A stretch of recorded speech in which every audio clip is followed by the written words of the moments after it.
Gents നമ്മുടെ കുർത്തി വീഡിയോയിൽ നിന്നൊരു നല്ല സ്റ്റൈല് പാറ്റേൺ ആട്ടോ. നേരത്തെ വന്നിട്ടുള്ള മോഡൽ തന്നെ കളർ ചേഞ്ച് ആണ് ഇപ്രാവശ്യം വന്നേക്കുന്നത്. ഭയങ്കര ട്രെൻഡിങ് ആയ ഒരു ഐറ്റം ആട്ടോ ഇത്. എനിക്ക് തോന്നുന്നു ഒരുപാട് പ്രൊഡക്ഷൻ വന്നൊരു മോഡലായത്. അതിൻ്റെ പീച്ച് കളറൊക്കെ ഇറങ്ങിയിട്ടുണ്ടായിരുന്നു.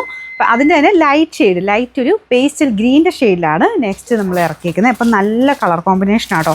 ഇതിൻ്റെ കൂടെ ഒരു ഓനിയൻ പിങ്ക് കോമ്പിനേഷനിൽ ഫുൾ ഫ്ലവേഴ്സ്, പിന്നെ നെക്കിൽ കുഞ്ഞ് ഹാൻഡ് വർക്ക്, അത് ഭയങ്കര ഭംഗിയാട്ടോ. അത് കാണാൻ ഞാൻ അടുപ്പിച്ച് കാണിക്കും. നിങ്ങൾക്കത് ഇതിനകത്ത് അത്ര വിസിബിൾ ആണെന്ന് എനിക്ക് അറിയത്തില്ല. ഇത് ഭയങ്കര രസമായിട്ട് നിൽക്കുന്ന ഒരു ഐറ്റമാണ്.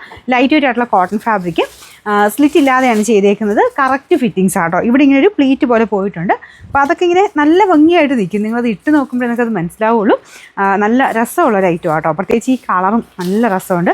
നിങ്ങൾക്കിത് കളർ വ്യത്യാസം കാണിക്കുമോ? പേസ്റ്റൽ ഗ്രീൻ ആട്ടോ. ഇനി ബ്ലൂ പോലെ കാണിക്കുമെന്ന് പേടിച്ചിട്ടാണ് ഞാൻ എടുത്ത് പറഞ്ഞത്. പേസ്റ്റൽ ഗ്രീൻ്റെ അടിപൊളി ഒരു ഷെയ്ഡ്. ഫംഗ്ഷനൊക്കെ ആയിട്ട് ഇടാൻ ഭയങ്കര കൂളായിട്ടുള്ളൊരു ഐറ്റം ആട്ടോ. ദുപ്പട്ടയാണെങ്കിലും ബോട്ടം ആണെങ്കിലും കാണാൻ നല്ലതാണ്. ബോട്ടത്തിന് കൈയുടെയൊക്കെ ഇവിടെ സൈഡിലിങ്ങനെ ലേസ് വർക്ക്, ഈ ഒരു ഭംഗിയുള്ള ലേസ് വർക്ക്, അത് ബോട്ടത്തിലും ഉണ്ട്. കാണാൻ തന്നെ ഒരു ഭംഗിയാണ്. ബോട്ടം തരാം. അപ്പോൾ ഇതിൻ്റെ ലെങ്ത് ആണെങ്കിലും നോക്കിയാൽ അറിയാം, നല്ല ലെങ്ത് ഉണ്ട് കേട്ടോ. ഒരു 47-48 അടുത്തുണ്ടാവും. അപ്പോൾ ഇതാണ് ബോട്ടത്തിൻ്റെ ഇത്. സെയിം കോട്ടൺ ഫാബ്രിക് തന്നെ ബോട്ടത്തിൻ്റെ ബോർഡറിൽ ആ ഒരു ലേസ് വർക്ക് പോയിട്ടുണ്ട്. മീഡിയം, ലാർജ്, XL, XXL 4 സൈസിലാണ് വരുന്നത്. സെയിം സൈസ് തന്നെ എടുത്താൽ മതി കേട്ടോ. പിന്നെ നമ്പർ AH 864, റേറ്റ് 1460, 1460.